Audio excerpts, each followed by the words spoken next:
Hello, I'm Miss Elizabeth, and today we're going to start reading the book, My Teacher is an Alien.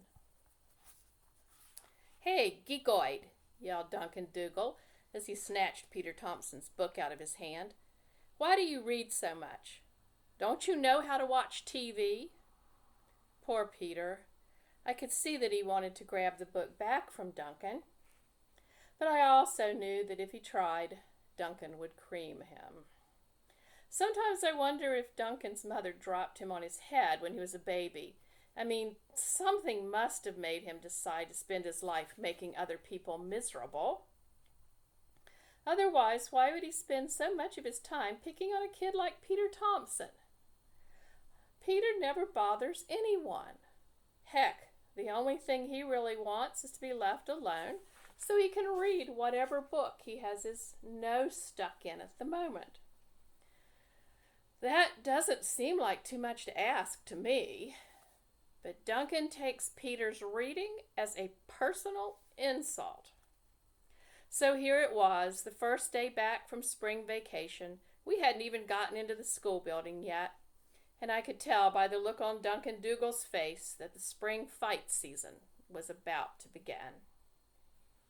I clutched my piccolo case to my chest and watched as Peter's pale face began to turn red. Peter blushed at almost anything. He was tall and thin and wore thick glasses. And he was the smartest person I'd ever met, grown-ups included. The problem was, it was all book smarts. Peter had absolutely no idea how to deal with a creep like Duncan. Well, actually, neither did I. If I did, I would have stopped him. But the one time I had tried to come between Peter and Duncan, I ended up with a black eye myself. Duncan claimed it was an accident, of course. Susan just jumped right in front of my fist, he said, as if I was the one who had done something wrong. To tell you the truth, I think Duncan punched me on purpose. Most guys wouldn't hit a girl, but Duncan didn't mind. It was his way of warning me to keep my nose out of his business. As I watched Duncan squinting down at Peter, it occurred to me that 6th grade can be a dangerous place if you don't watch out. Stacy Benoit was standing a few feet away from Peter, pressed against the school wall and looking nervous. Stacy's this incredibly good kid who never gets in trouble, ever. She hates fights even more than I do. She had just started edging her way towards me when Duncan ran his foot through a puddle and splashed dirty water all over Peter's jeans. "Cut it out, Duncan," said Peter. "Cut it out, Duncan," mimicked Duncan in a whiny sing-song voice. Anyone who knew Duncan could see he was gearing up for a fight, but it wasn't necessarily going to be with Peter, since Peter usually just took whatever Duncan dished out. I figured Duncan was using him as a warm-up, so I was a little surprised when he tossed Peter's book into the puddle. Even Duncan should have known that that was something you just don't do with Peter. "Oops," he said maliciously. "I dropped it." I heard Stacy gasp as Peter launched himself off the wall and bashed his head into Duncan's stomach. Within seconds, the two of them were rolling around on the ground. "I hate it when this happens," said Stacy as the boys surrounded Peter and Duncan in a shouting, cheering circle. The fight hadn't gone on more than 10 seconds when a tall, blond man came pushing through the crowd. Without saying anything, he grabbed the two fighters and hauled them to their feet. Wow, I thought when I saw him lift the two of them right off of the ground. That guy is really strong. "Stop," he said, and then he gave each of them a shake and set them back down. "Peter started it," said Duncan. "He's such a creep, he probably doesn't even know he's lying." Peter wiped the back of his hand across his mouth. "I did not," he said sullenly. I could see that his hand was trembling.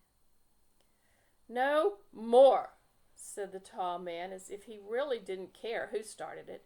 Do you understand? Yes, sir, mumbled Peter. I wanted to shake him. He made it sound as if the whole thing had been his fault. Do you understand? Said the tall man again, looking directly at Duncan. Sure, said Duncan, I get it. Good, said the man, and then he turned on his heel and marched back into the school. Duncan made a face at the man's back, then wandered off to find someone else to pick on. Who is that? Asked Peter as I handed him his soggy book. Who knows? I never saw him before. He's probably a new sub. Come on, let's go inside. Peter and I were usually the first ones into school, but not by much. Our whole class went in early. That's because our teacher, Ms. Marie Schwartz, was so totally great. The thing I liked best about having her was that she was the only teacher in Kennatuck Falls Elementary who always did a play with her class. I've always wanted to be an actress when I grow up, but until 6th grade I never had a chance to find out what it was like to be on stage. The play would be our last major project, and we had planned to start rehearsals right after spring vacation. Unfortunately, when we got to our room, Miss Schwartz was nowhere to be seen. The tall blonde man was standing beside her desk, talking to a short, red-faced man who had almost no hair. Our principal, Mr. Bleakman. Where was Miss Schwartz? Peter and I went to our desks. I wasn't happy. I had a bad feeling about this whole thing. The sub is handsome, whispered Stacy, who had come in behind us. Yeah, I suppose so, I said grudgingly. Where do you suppose Miss Schwartz is? Stacy shrugged. Yeah, maybe she's sick. Maybe her plane didn't make it back in time. That happened to my third-grade teacher once. I nodded. That was okay. It was disappointing to come back to someone besides Miss Schwartz, but I could cope with that for a day or two. The other kids came into the room. Because Dr. Bleakman was there, everyone was super quiet. The bell rang, and we took our places. Good morning, class, said Dr. Bleakman. I want to introduce Mr. John Smith. Mr. Smith will be your teacher for the rest of the year. The rest of the year? I couldn't believe my ears. What had happened to Miss Schwartz? Without intending to, I asked that question out loud. Dr. Bleakman glared at me. Susan, if you have something to say, I expect you to raise your hand. Well, excuse me, I thought. But there was no sense in making things worse than they already were, so I raised my hand. When Dr. Bleakman pointed to me, I said as politely as I could, What happened to Miss Schwartz? That's a private matter, said Dr. Bleakman. What was that supposed to mean? Did she have some horrible disease? Did she get fired? And whatever it was, why hadn't she warned us? Why hadn't she told us goodbye?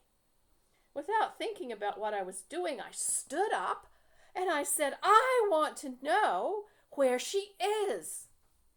Dr. Bleakman looked at me in surprise. His cheeks got redder. Do you know the meaning of the word private, Miss Simmons? He asked. Yes, sir, I said quietly and slipped back into my seat. While I sat there fuming, Dr. Bleakman blathered on about how he expected us to behave for our new teacher. Then he turned us over to Mr. Smith and left the room. As I watched him go, I wondered if Dr. Bleakman had secretly fired Miss Schultz.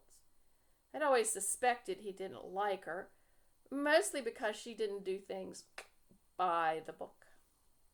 I had heard them arguing about it once when I came back to school to get some papers I had left behind.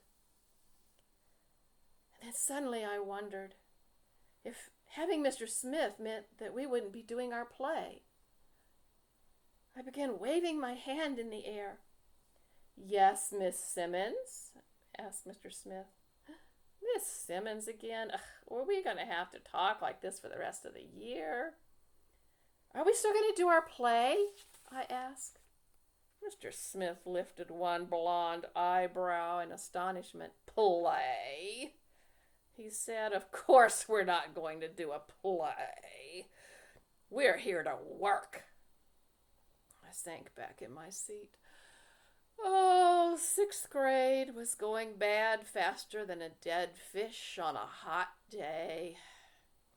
I could hear the other kids start mumbling their protests. Mr. Smith slapped his ruler against his desk. "Dr. Bleakman hired me to straighten this class out, and I can see what he told me about you was correct. Things have gotten completely out of control in this room." Actually, that was only half true. Our room wasn't out of control. It just wasn't under Dr. Bleakman's thumb. Since most of us had already spent 5 years in rooms where the teachers did things Dr. Bleakman's way, we knew very well what a room was supposed to be like. No question about it, Miss Schwartz's room did not fit the bill. But as far as we were concerned, things were going just fine. And not just because we were having a good time, but because we were also learning more than we ever had before. For example, on the first day of school, Miss Schwartz stood in front of the room and held up our sixth grade reading book, Rockets and Flags. "This," she said, "is not a good book." She held it away with her 2 fingers like a soggy tissue and dropped it into the bottom drawer of her desk. "I know a better one," she said. "In fact, I know hundreds." And then she pulled a huge cardboard box from under her desk and started passing around stacks of paperback novels for us to choose from. We spent the rest of the year reading real books. Sometimes we all read the same one, sometimes we read something different. And I remember mornings when we spent the entire reading period arguing about what some characters should or shouldn't have done.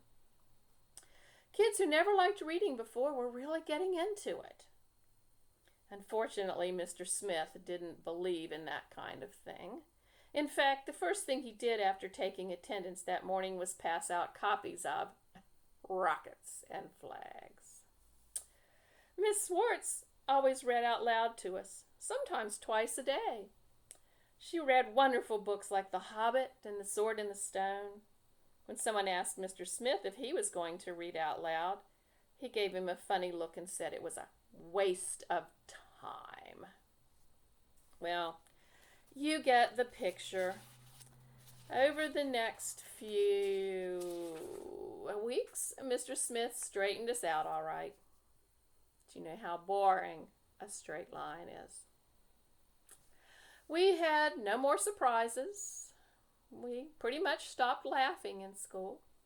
Things weren't terrible. They were just awfully grim.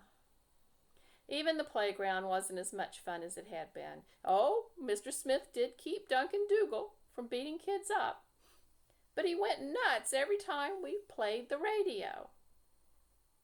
Mr. Smith didn't just hate rock music, he hated all music. I could see him shiver every time I picked up my piccolo and left the room for my music lessons.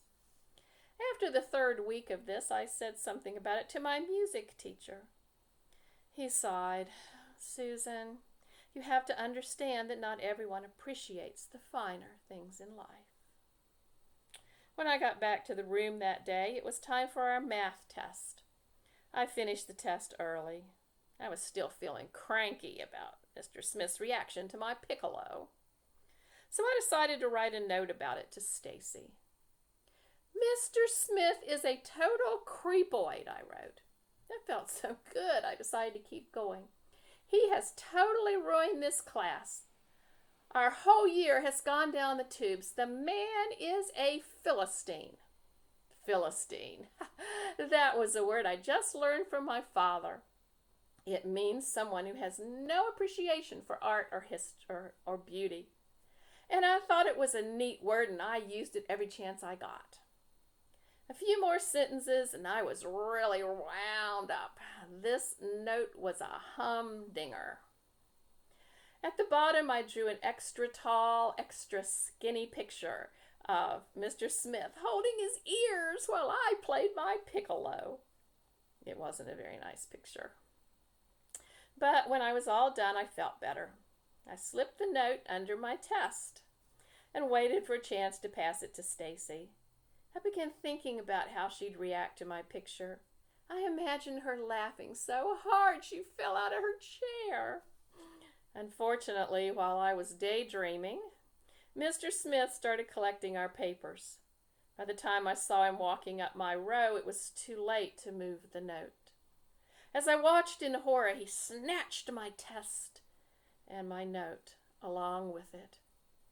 A wave of terror washed over me as I watched Mr. Smith walk away with my note.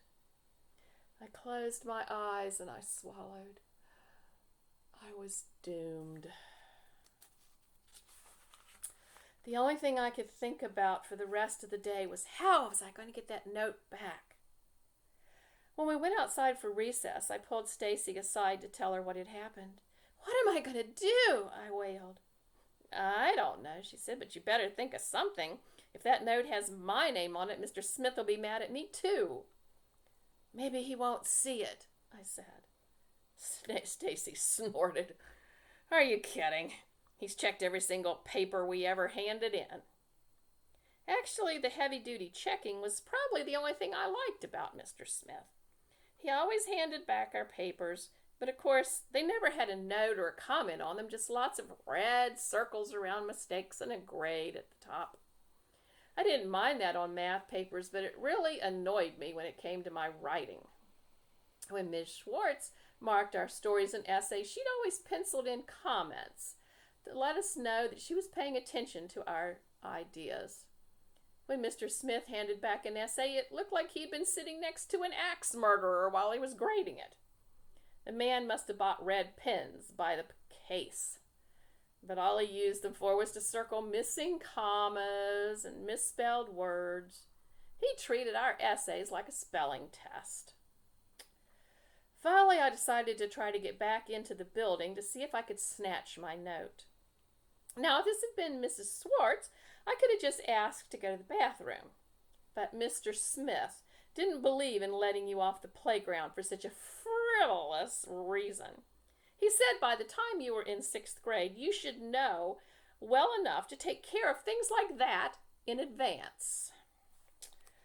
So the second best method for getting off the playground was getting sick. I'll see you inside, I said to Stacy. Then I clutched my stomach and I squished up my face and I staggered over to where Mr. Smith was standing. Later I remembered that he was looking straight at the sun, but right then I was too worried about that note to pay any attention. But shouldn't that have burned his eyeballs? Oh, I moaned. Mr. Smith looked down at me. Is something wrong, Miss Simmons? Oh, I don't feel good, I said. I want to see the nurse. Mr. Smith hesitated and then looked at his watch. Well, it's time to go in now anyway, he said. Line up with the rest of the class. You can go see Miss Glocka after we get in. Now what? If I claimed I was about to throw up, he'd probably let me go inside right away. But if he was bringing everyone else in anyway, I wouldn't have time I needed to go through the papers and find the note. All right, I moaned, trying to sound pitiful. I hoped if I made him feel guilty, it would make him feel guilty. I almost wished I was going to throw up so I could have done it right on his shoes. Of course, once we were inside, I had to go to the nurse's office, even though I actually felt perfectly fine.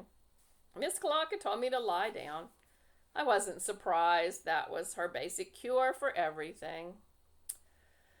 I lay there staring at the ceiling, worrying about that note. Finally, I decided to follow Mr. Smith home. Maybe I could find some way to get the note back before it was too late. I didn't have a big plan, mind you. I was just desperate.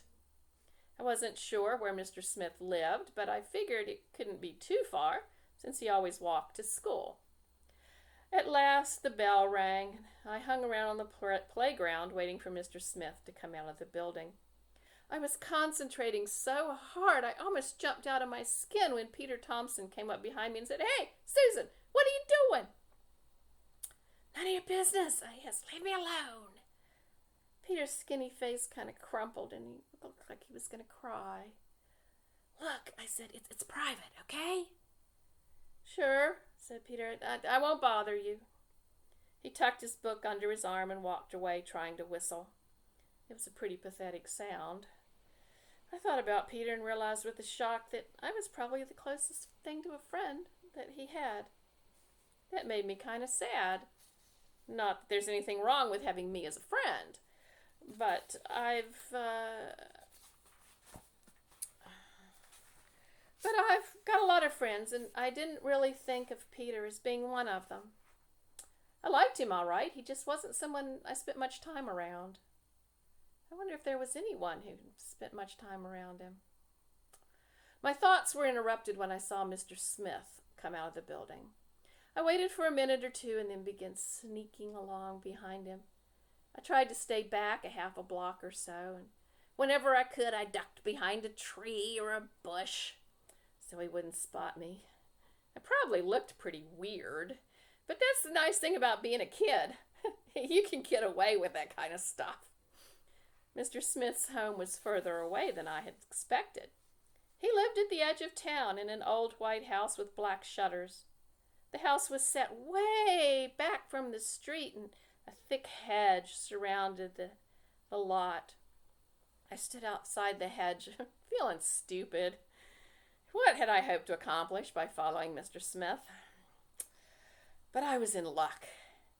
As I watched from a hole in the hedge, I saw Mr. Smith set his briefcase down on the porch and go inside.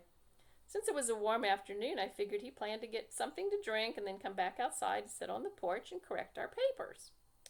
This was my chance.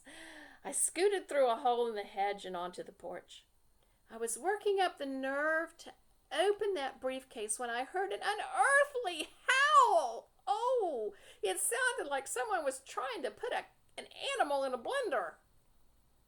Hot as it was, I felt my blood turn to ice.